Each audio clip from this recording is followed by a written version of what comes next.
Attorney Rufil Fernandez Banyok. Attorney Rufil Fernandez Banyok. Straight to the point. O karon, ania ang inyong anchorman. Dati, wa kita'y mahimo aron sa pagpakigbatok sa kamatuoran, kundili aron sa pagdapig sa kamatuoran. Straight to the point. Luzon, Visayas ug Mindanao, Pilipinas, ug sa katawhan kutob sa mabot sa tong Sibya sa tibuok kalibutan via internet. Maing buntag ug kumusta live gikan sa Queen City of the South, Cebu City, Philippines. Welcome nining atong tulumanon ug inyong tulumanon. Straight to the point. Kinigay po niyo po sa kalagad sa kahanginan sa kasamang Rufil Fernandez Banyok. Mao'y paday makiguban kaninyo nining laing adlaw sa atong pagpakigbisog. Adlaw karon mga kaigsunan na nga Miyerkules o gapit sa 17 na buwan mahigala sa September tuig 2025. Straight to the Sa point. gihapon, hatagan tagpagtagad ang mga issues nga may labot ang lungsod, nagbagang mga expose, nagunang mga reports. Dinhi lamang gihapon mga higala sa atong pagbanuban, nining atong tulumanon ug inyong tulumanon. Straight to the point. Naguna sa atong mga isgutanan karong butaga mga higala, tropical depression nga si Mirasol ni landfall sayo karong buntag dito sa Kasiguran, lalawigan sa Aurora. Straight to the point. 15 ka mga lugar sa Luzon pabiling gipaubos sa signal number 1 sa Pag-asa. Straight to the point. Ang maong bagyo nga or tropical depression nga si Mirasol tuara sa Luzon area pero gabi ipitay kusuga sa uwan oy. Kusog ang uwan, kusog ang unos. Unya nakabaha na po nindikin. Di pa hinamduman na sa tamahigala sa kinaiyahan. Imbes malimot nata sa flood control project apan ang kinaiyahan mismo may pahibaw na to. Mao'y mo pahinumdom na to sa kadaghang mga issues nga makalimta na unta nato mahigala ang issue sa flood control project. Apan panahon nga muuwan, panahon nga muunos, labi na kusog ang uwan, mahinumdom kita dayon sa flood control project. Ato lang ning agi katawa mahigala kay bida ang Sugbo ikaduhagod nga nakakuha sa labing daghang flood control projects. Ang nabubo sa Sugbo mahigala nga kwarta 26 billion pesos. My God, asa man na dapit gibutang ng kwartaha. Straight to the point. Nganong wa may kasulbaran ang baha, mga higala sa syudad sa Sugbo, Mandawi, Lapu-Lapu, Talisay. Ngano man, nganaan naman dahil mahigalang 26 billion.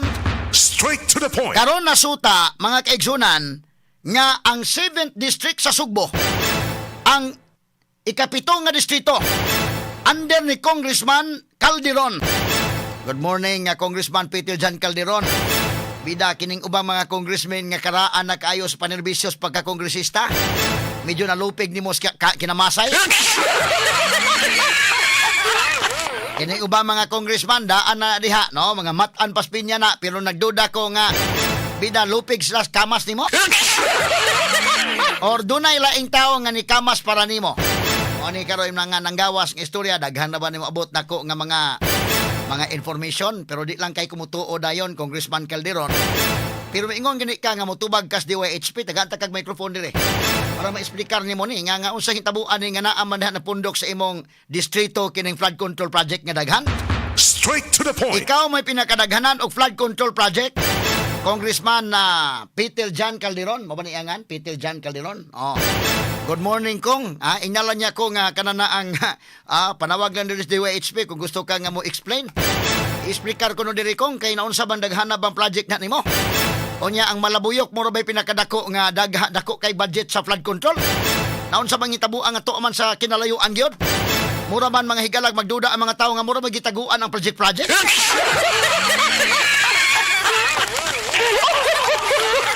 Tanig pagtagad karong butaga, ang Malabuyok nga doon nalabay 20 mil. 20 mil nga populasyon. Nakakuha og 3 billion kapin nga project. 3 billion kapin. Mao kanay nakuha mga sukit tigpaminaw sa Malabuyok. Ang Cebu City nga doon ay 900,000 kapin. 900,000 kapin ang iya mga higalang nakuha nga flood control project. Naalang mga higala sa kinini ang 1.8 billion. 1.8 billion ang imogod sa Malabuyok. Malabuyok pala na ha?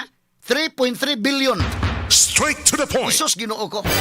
Naunsa ko ng kalakiha. Ang 7th district ha? Tama, Malabuyok 3.3 billion. Ronda, imo gyapong distrito 2.6 billion. Dumanhog, imo gyapon nga distrito, 2.3 billion. Kini ni ang Hinatilan, imo gyapong distrito. Dunay nakuha nga 1.2 billion. Ang Mualboal 730 million. O kini ang mga nakuha, no? Ang kini ni ang dako-dako nga project gito to man sa imo, may siguro ba explicar nimo ni Congressman na Peter Jan Calderon kay medyo laig tinan-awan ni mga tao nimo ining kalakiharon. Straight to the point. Kadaghan ba day binilyon man day ng kwarta nga naa sa 7th district. Straight to the point. Kantanig pagtagad lumutagan niya, kumusta man ang inyong baha diha? Nagbaha na ba? Nahunong na ba ang baha? Sa Mualboal ang godaan, 15 ka mga projects ang gida sa QM Builders. Sana all. Mao day nga dunay nakasulti nato mahigala matod pa kuno kana na ang kini ni ang Mulaban gyud mga higala ang mga mayor sa kini ni ang 7th district sa QM. Mao day kay naman day sa inyo ang pinakadaghang projects. Karon butaga tagahan tanig pagtagad pero mura man og sa pagkakaron iyahay magpalayo mga higala sa QM Builders. Hasta gani si kanhi Gobernador Gwen Garcia ni ingon nga wa say kalambigitan ng QM Builders oy. Ala kamo mga taga Dumanhog, nahibaw ko nga mga mabuot nga katawan sa Dumanhog. Nahibaw ko mga daghang mga butante natos Dumanhog nga mga tarong kayo nga mga tao. Mga buutan ni mga taga Dumanhog, kamo nga mga buutan nga mga taga Dumanhog. I-evaluate ninyo sa inyong kaugalingon. Mutuo mo anang giingon ni Gobernador Gwen Garcia nga wa gyud say labot anang QM.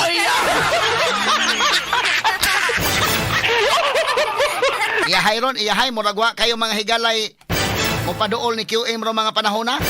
Katanig pagtagad rumutaga mga kaigsunan sa uban usab nining atong tulumanon ug inyong tulumanon. Straight to the point. Nahibaw-an gyud nga ang nakadawat sa labing dako nga lokasyon sa flood control project mobalor mahigala mga 12 billion pesos.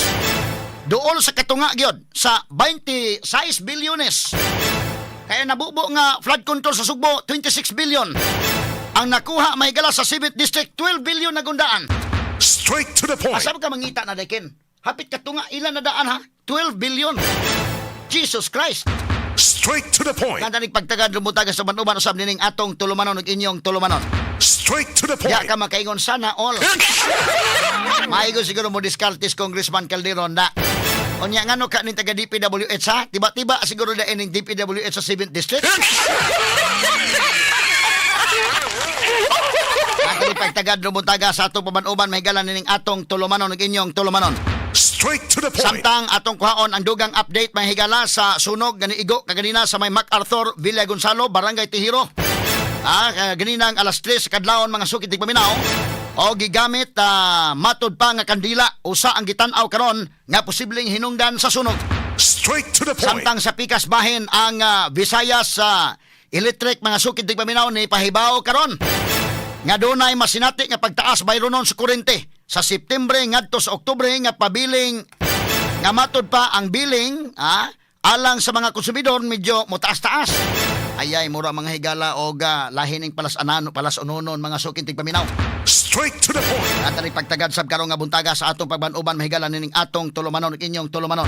Straight to the Samtang point. Land Transportation Office ni klaro nga wa nila isingle out ang Maxim Riders nga gihimong pagpanakop apan kabahin kini sa ilang operasyon batok sa kulurom nga mga sakinan. Straight to the Ay point. matagaan ni mahigala og pagtagad og matagaag kasulbaran ang problema anak pang mga Maxim drivers. Gumikan makaigalaan kay matod pa nga mura mag-unfair sa ilang kabahin.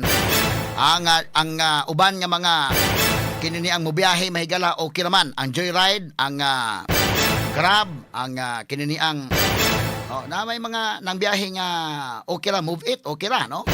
Ang Maxim na may gigukod. Pero ato na hinabi kagahapon ang LTO, hasta taga LTFRB. Tuanay sa ila kunong central office. Straight to the point. Ayuhan ninyo na. Pero napaman ni mga higala hinoon sa pagkakaroon sa kinini ang pilot testing. Pero hangtod kanus ang mahuman ang pilot testing mo na dakong pangutana. So ala sige, no? Tuwa sa central office matod pa ang pagsulbad anak. Straight to the point. Katalig pagtagad ng butagas ng panuman usab nining atong tulumanon ug inyong tulumanon. Straight to the point. Kagahapon, may atubang dito mahigala sa Ubos, Balay, Balauranan, si Sara Duterte alang sa budget hearing. Dito sa Committee on Appropriations mahigala kay dunay pag-hearing na sab alang sa budget next year. Straight to the point. Kamo na ako ipakita ninyo ha. Sara kagahapon ni Tambong dito sa House of Representatives. Nganong inaana man? Because ang power of the purse naa mahigala sa House of Representatives. Straight to the point. Muna akong gi-explain kaninyo nga hasta ang Office of the President, ang Office of the Vice President, tanan nga mga sekretaris, tanan nga mga departments atol sa budget hearing, mutunga gyud ka didto mahigalas Kongreso. Particularly sa lower house, mutunga ka kay imong i-defend kanang imong budget. Straight to the point. Inana kagamhanan ang lower house tungod kay exclusive power nila ang paghimaymay sa budget. Straight to the point. Muna di gani magkadimao ang budget adto ginatug pa mahigalang pag mga pangutana sa lower house. Di gid malikayan gahapon gisukit-sukit og pangutana mahigala si Sara Duterte day. Sa mga gasto mga sukit tigpaminaw. Og kadtong usa nga kongresuman ko, perting nakapangutana mahigala, gibausag pangutana ang VP Sara. Ikaw kongresuman ko igunsa man ka ni saldi ko.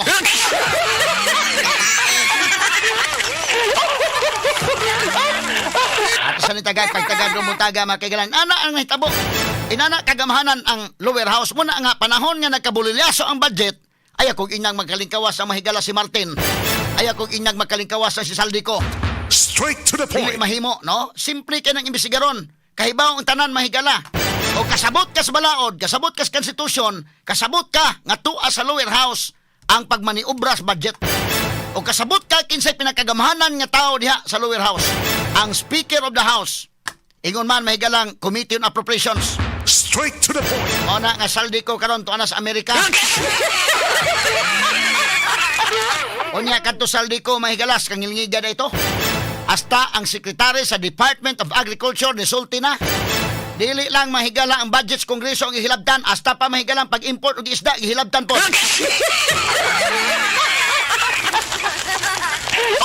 Sa iya mga higalang pag-pressure sa Department of Agriculture, di-pressure mga higala nga paisuhon og permit.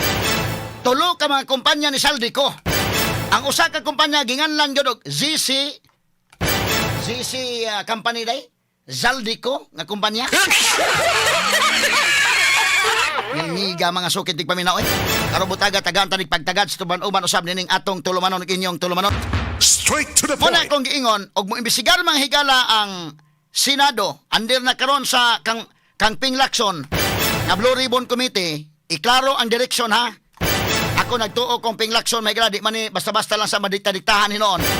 Pero nga rin kang Senate President Vicente Soto, klaruhan ang inyong direksyon din ha.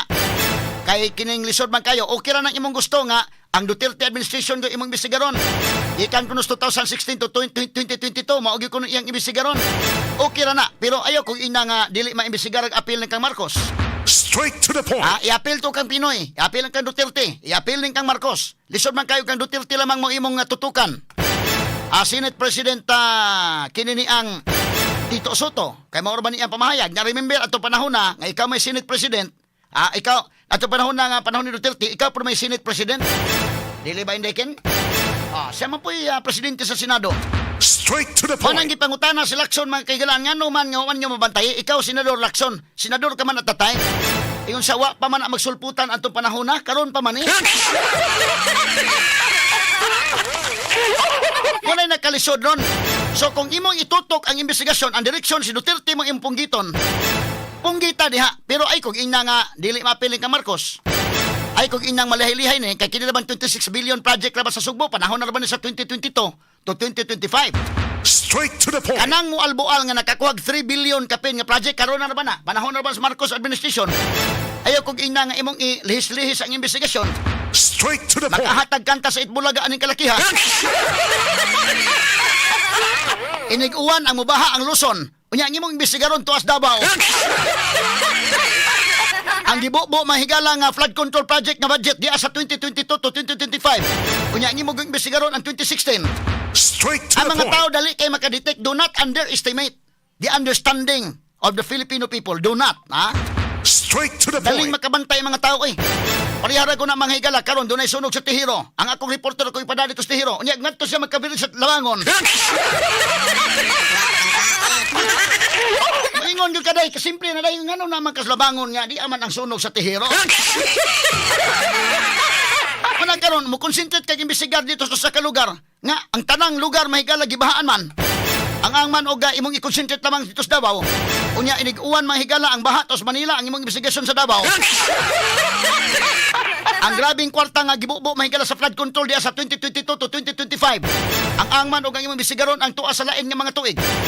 Magkaahatag kanta atong Itbulaga.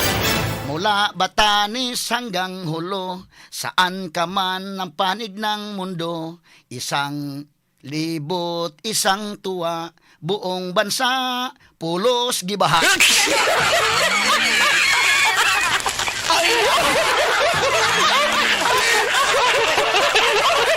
Pasensya lang mo na itong tingog. Pasensya lang mo kay medyo, more or less na yung taon, ha? Huwag imong imbestigaron sa kalugar o saon taman, buong bansa, pulos gibaha. Tagadan nagpagtagad lumuntaga sa tubuman-uban usab nining atong tulumanon ug inyong tulumanon.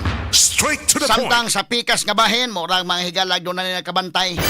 Nga kini ang napuhalan na ning Itbulaga ron, napuhalan na sa bagong kanta ron nga Martin magnanakaw.